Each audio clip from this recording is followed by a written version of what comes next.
So a very good morning to one and all. How are you, my kids? So I hope you all are well and you have completed your notes of lesson number 10, which I had already given you. So I know my kids are very good, isn't it?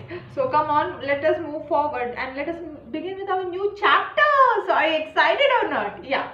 So open your textbook page number 42 and our next lesson is lesson number 11, the Discomfitur of shaistakhan. So this means the title itself tells us like the defeat of shaistakhan. So how was shaistakhan defeated? Come on, let us see. So are you excited or not?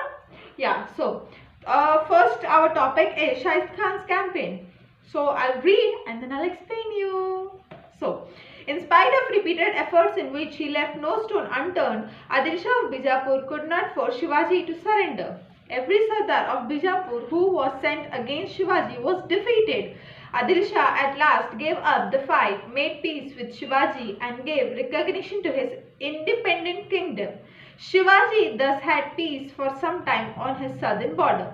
So in this first paragraph, we are seeing that instead of so many efforts done by Adil Shah, so what were his efforts? First he sent Afzal Khan, he was defeated, right? He was killed by Shivaji Maharaj. Then he sent Siddhi Johar, he was also defeated. Now after sending this many soldiers, every of his Sardar was getting defeated with it, even though having such a huge army.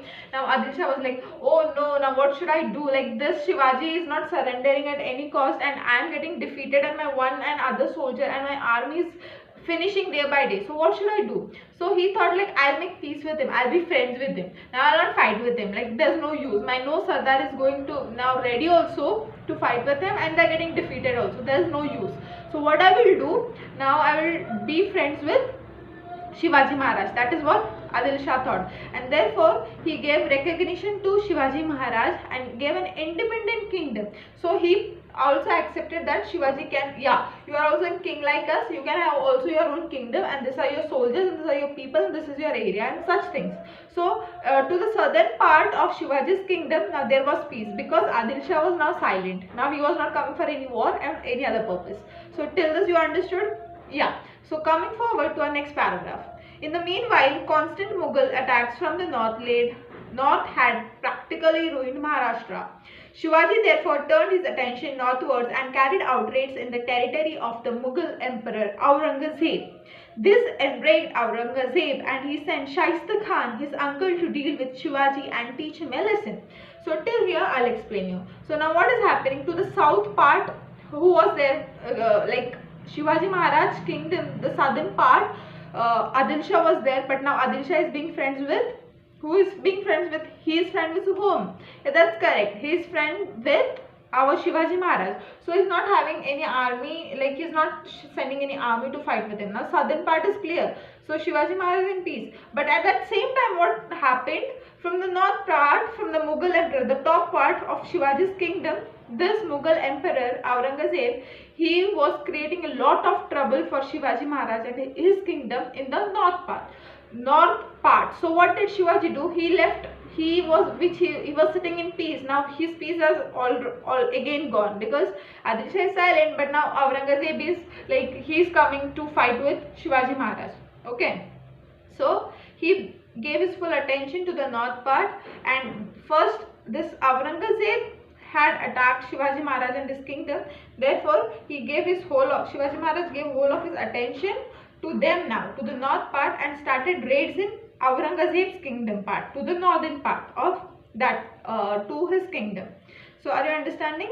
So when Shivaji Maharaj did this, like Aurangzeb attacked Shivaji Maharaj and Shivaji Maharaj also attacked Aurangzeb. But then Aurangzeb was like, no, how he could do like that way. So he became very angry. Now he became very angry. Now what he thought, now I will teach this Shivaji Maharaj a lesson and therefore I will send some Sardar.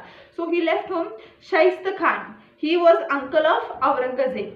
Are you understanding what is that Sardar's name who was coming to fight with Shivaji Maharaj? His name was Shaistakhan. So Shaistakhan was told, like Aurangzeb told Shaistakhan to go and deal with Shivaji Maharaj. Make him understand. Don't dare to fight with us like that way. Okay. So further, let us see.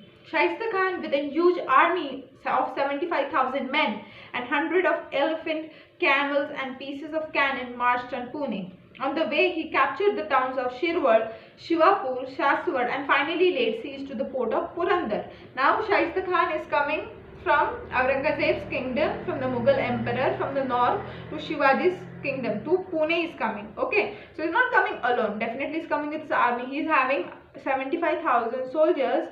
Then he's having more 70,000, 75,000 army men he has. Then he has many hundreds of elephants, camels he has, and pieces of cannon. Cannon means that guns you must have seen in olden times. They were having such like vehicle type, two wheels were there, and that gunshot was there. Guns used to be loaded, so that is known as cannon, we can say. So that cannons were also there, and he was coming from northern part from Aurangzeb's kingdom to Shivaji Maharaj's place. Okay, so coming way he had what places coming? Shirwal, Shivapur, Saswad. So what he did, he destroyed and captured that places, and he made that places his own places. And then finally he came and laid siege. He was out of the fort of which place? He was keeping a watch on which place? Purandar. With his army he settled down in Purandar. Okay, finally. But once the Maratha army surrounded him in a mountain pass, the Maratha troop moved very fast on their swift Bhimthandi ponies. They also travelled very light. They could traverse the hills and valleys in the shortest possible time on army rations consisting of onion and bajra wheat. This type of warfare, perfected by the Marathas, was unknown to Shaistakhan. Tired of the continuous harassment by the Maratha troops, he at last raised the siege of Purandar. Now, what happened? He came and he laid a siege to outside with his army. He laid a siege at which place? On Purandar, right? Now, nothing could stop him from doing this. So, he already laid the siege. But what happened? This Maratha army was also very clever. Shivaji Maharaj was a very clever person, we know, right? So he not only was a good and brave soldier, but he used his head like anything. So he was very clever. So what did this Shivaji Maharaj do at that time? He left the Maratha Sardars, and this is the Purandar fort in the front, and this side who is there? This Shaistakhan and his army is there. Now this Maratha Sardar they surrounded all of this troops and Shaistakhan. So now they were in the trap actually. They were thinking they have trapped them, but exactly Maratha soldiers had trapped them because they were well known of that area. They knew everything. And these Maratha Sardars were so brilliant, and this Maratha troops, this Maratha Maulas, moved very fast from mountains and hills, and on which they used to move. They didn't walk or something. They had Bhimthadi ponies. That is a kind of breed of horses which the Maratha soldiers had at that time in the 16th and 17th century, we can say. This Maratha soldiers had this Bhimthadi ponies. Okay, that is the name of category of horses, we can say. Okay, so they moved on. They used to sit on the horse, and this Maratha troops or the soldiers, they used to move very quick or very fast, we can say. Okay, on this Bhimthadi ponies, and they were very light. They were very light means they did not carry much luggage with them. They were there, and some few stuffs only was there with them. Like they only carried. They used to like travel from the hills, the side by hills and valleys. They used to travel very fast, very quick. They were first of all lightweighted. They did not carry much things. And food also, what they carried, bajra and onions. And this was the such a light food they used to carry with them. So they were aware of the place, so they could control that place, and they were very quick basically. And Shaistakhan did not knew. He was not knowing only. This Maratha Sardars were like they were so quick, or how they used to travel, or how quick they are from hills, from up down side, in the valleys they can come from here to there, or what. He was not aware of this kind of warfare, this Shaistakhan. So because of this Maratha Sardars, what happened, he was so much forced, and because of this continuous attacks from this Maratha Sardars, he had to leave the place. He had to leave that siege which he had set up on Purandar. He was sitting with his army in front of Purandar, right? But he got so much tired by this Maratha Sardars, literally Maratha troops. He left that place and he moved from Purandar. So this is what we have learned in this paragraph. So I hope you have understood, isn't it, kids?